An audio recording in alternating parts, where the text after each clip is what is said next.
Hare Krishna, so we are continuing with the Nectar of Instruction by His Divine Grace, Srila A.C. Bhaktivedanta Swami Prabhupada. This is Shravanam Diaries podcast and I'm your host Sulalita Devidasi. So we are finishing text 3 on page number 33. It is further stated in the 7th canto of Srimad Bhagavatam, quote, although mental speculators and fruitive actors may perform great austerities and penances, they still fall down because they do not have information about the lotus feet of the Lord. Unquote. The devotees of the Lord, however, never fall down. In Bhagavad Gita 9.31, the Supreme Personality of Godhead assures Arjuna, Kaunteya pratijanihi name bhaktah pranashyati. Quote, O son of Kunti, declare it boldly that my devotee never perishes. Unquote. Again, in Bhagavad Gita 2.40, Krishna says, Nehabhikramanashasti pratyavayo navidyate svalpam apyasya dharmasya trayate mahato bhayat. Quote, in this endeavor there is no loss or diminution, and a little advancement on this path can protect one from the most dangerous type of fear. Unquote. Devotional service is so pure and perfect that once having begun, one is forcibly dragged to ultimate success. Sometimes a person will give up his ordinary material engagements and, out of sentiment, take shelter of the lotus feet of the Supreme Lord and thus begin the preliminary execution of devotional service. Even if such an immature devotee falls down, there is no loss on his part. On the other hand, what is the gain of one who executes the prescribed duties according to his varna and ashrama, but does not take to devotional service? Although a fallen devotee may take his next birth in a low family, his devotional service will nonetheless resume from where it left off. Devotional service is ahaituki, apratihata. It is not the effect of any mundane cause, nor can it be terminated by any mundane cause or permanently curtailed by any material interruption. Therefore, a devotee should be confident about his engagement and should not be very interested in the activities of the karmis, jnanis, and yogis. There are certainly many good qualities amongst fruitive actors, philosophical speculators, and mystic yogis. But all good qualities automatically develop in the character of a devotee. No extraneous endeavor is needed. As confirmed by Srimad Bhagavatam 5.18.12, all the good qualities of the demigods manifest progressively in one who has developed pure devotional service. Because a devotee is not interested in any material activity, he does not become materially contaminated.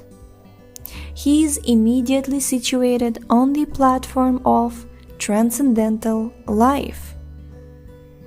However, one who engages in mundane activity, be he a so-called jnani, yogi, karmi, philanthropist, nationalist, or whatever, cannot attain the highest stage of Mahatma. He remains a Duratma, or cripple-minded person. According to Bhagavad Gita 9.13, Mahatmanastu mampartha daivim prakritim ashritah bhajantyananyamanaso gyatva bhutadim avyayam. Quote, O son of Pritha, those who are not deluded, the great souls, are under the protection of the divine nature. They are fully engaged in devotional service because they know me as the Supreme Personality of Godhead, inexhaustible and original. Unquote. Since all the devotees of the Lord are under the protection of His supreme potency, they should not deviate from the path of devotional service and take to the path of the karmis, gyanis, or yogis. This is called utsahan nishchayadarya tat karma pravartanat. Enthusiastically executing the regulative principles of devotional service with patience and confidence. In this way, one can advance in devotional service without hindrance. Haribol! So, let's start text number 4.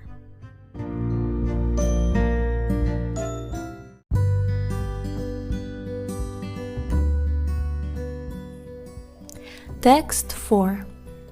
Dadati pratigrihnati guhyam akyati prichati bhunkte bhojayate chaiva shadvidham prīti lakshanam. Dadati gives charity, pratigrihnati accepts in return, guhyam confidential topics, akyati explains, prichati inquires, bhunkte eats, bhojayate feeds, cha also, eva certainly, shatvidham 6 kinds, prīti of love, lakshanam symptoms. Translation: offering gifts in charity, accepting charitable gifts, revealing one's mind in confidence, inquiring confidentially, accepting prasadam, and offering prasadam are the 6 symptoms of love shared by one devotee and another. Purport: in this verse, Srila Rupa Goswami explains how to perform devotional activities in the association of other devotees. There are 6 kinds of activities. First, giving charity to the devotees. Second, accepting from the devotees whatever they may offer in return. Third, opening one's mind to the devotees. Fourth, inquiring from them about the confidential service of the Lord. Fifth, honoring prasadam or spiritual food given by the devotees. And sixth, feeding the devotees with prasadam. An experienced devotee explains, and inexperienced devotee learns from him. This is guhyam akyati prichati. When a devotee distributes prasadam, remnants of food offered to the Supreme Personality of Godhead, in order to maintain our spirit of devotional service, we must accept this prasadam as the Lord's grace received through the pure devotees. We should also invite pure devotees to our home, offer them prasadam, and be prepared to please them in all respects. This is called bhunkte bhojayate chaiva. Even in ordinary social dealings, social activities, these 6 types of dealings between 2 loving friends are absolutely necessary. For instance, when one businessman wishes to contact another businessman, he arranges a feast in a hotel, and over the feast openly expresses what he wishes to do. He then inquires from his business friend how he should act, and sometimes presents are also exchanged. Thus, whenever there is a dealing of prīti or love in intimate dealings, these 6 activities are executed. In the previous verse, Srila Rupa Goswami advised that one should renounce worldly association and keep company with the devotees. Sangatyaga Tsatovriteh. The International Society for Krishna Consciousness has been established to facilitate these 6 kinds of loving exchanges between devotees. This society was started single-handedly, but because people are coming forward and dealing with the give-and-take policy, the society is now expanding all over the world.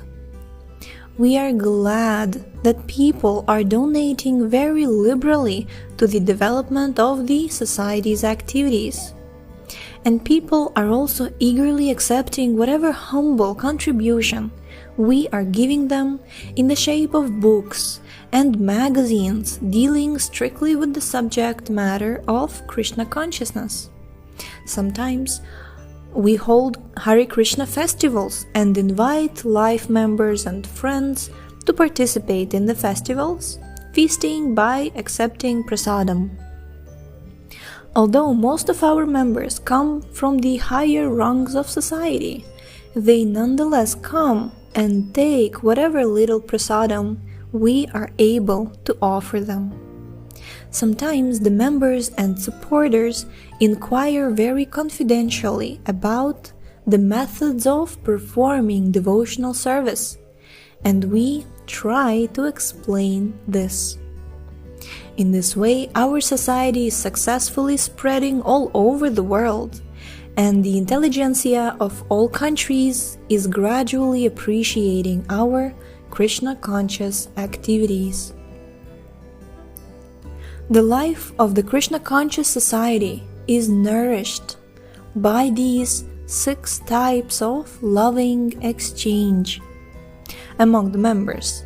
Therefore, people must be given the chance to associate with the devotees of ISKCON, because simply by reciprocating in the 6 ways mentioned above, an ordinary man can fully revive his dormant Krishna consciousness. Haribol! In Bhagavad Gita 2.62, it is stated, Sangat sanjayate kama. One's desires and ambitions develop according to the company one keeps.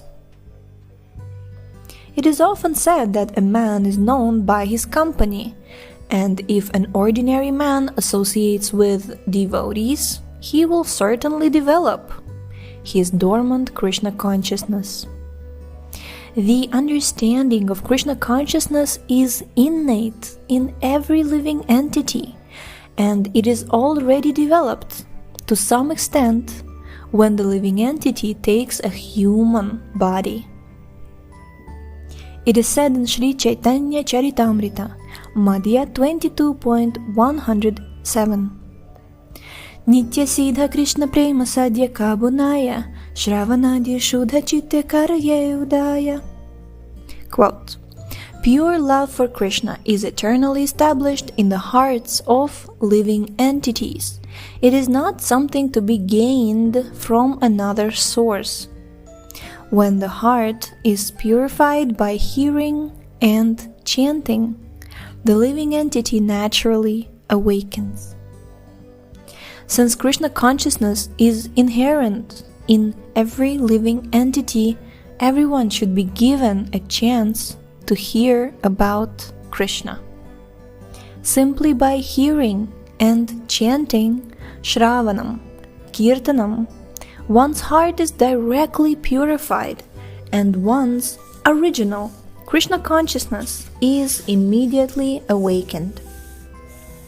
Krishna consciousness is not artificially imposed upon the heart, it is already there.